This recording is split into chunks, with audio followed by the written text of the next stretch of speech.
দেখেন কত কাঁঠাল হচ্ছে আমার পিছনে, গাছের গোড়ার থেকে আগা পর্যন্ত শুধু কাঁঠাল আর কাঁঠাল, বুঝছেন? মাশাআল্লাহ বলেন।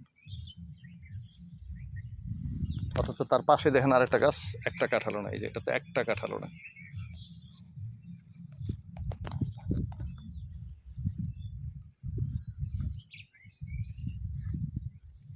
এবার কাঁঠালের প্রাবল্য বেশি, মোটামুটি সব জায়গায় কাঁঠাল আছে।